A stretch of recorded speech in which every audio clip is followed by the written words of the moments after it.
শ্ৰীমন্ত শংকৰদেৱ সংঘৰ সংবিধান জনোৱা কৰ্মক লৈ আজি মধ্য মঙলদৈ আঞ্চলিক শাখাৰ লগতে আঞ্চলিক শাখাৰ অন্তৰ্গত 22খন প্ৰাথমিক শাখাই এজাহাৰ দাখিল কৰে। শ্ৰীমন্ত শংকৰদেৱ সংঘৰ ওপৰত টাইপাৰ মহাপুৰুষ শংকৰদেৱৰ আদৰ্শত আঘাত হেৰুৱাৰ অভিযোগ তুলিছে। টাই আহোম যুৱ পৰিষদৰ বিৰুদ্ধে আইনগত ব্যৱস্থা গ্ৰহণৰ দাবী জনাই সংঘই দাখিল কৰিছে এজাহাৰ।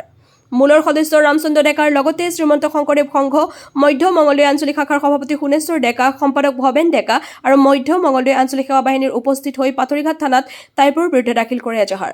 এজাহাৰ দাখিল কৰি তেওঁলোকে কয় যে লক্ষ লক্ষ ভকতৰ শিৰৰ মুকুট সদৃশ্য শ্ৰীমন্ত শংকৰদেৱ সংঘৰ সংবিধান দাহ কৰা কাৰ্য নিন্দনীয়। সমান্তৰালভাৱে এই দুষ্কাৰ্য কৰা লোকসকলক আইনগতভাৱে উপযুক্ত ব্যৱস্থা কৰিবলৈও প্ৰশাসনক আহ্বান জনায়। জ্যোতিপ্ৰসাদ ডেকাৰ প্ৰতিবেদন AIN লাইভ। সংবিধান এখনে তেখেতৰ ধৰ্মক যদি কোনোবাই নিন্দা কৰে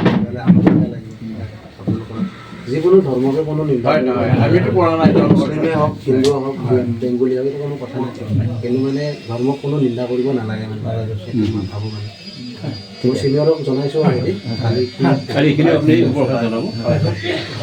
আজি মই কৈ দিম আপোনালোক আজি কিন্তু আছিলে আজি প্ৰথম চিনা লাগিলে আজি দেখা পাই ভাল লাগছে, বেয়া লাগে যিটো হেৰিটো দেখা পাইছোঁ নিশ্চয় দেখি বৰ ভাল লাগছে। মই ৰাতিপুৱা গৈছিলোঁ 9টা বজাত কোৰ্টত কিবা খাই হৈছিলে অলপ দেৰি হ'ল।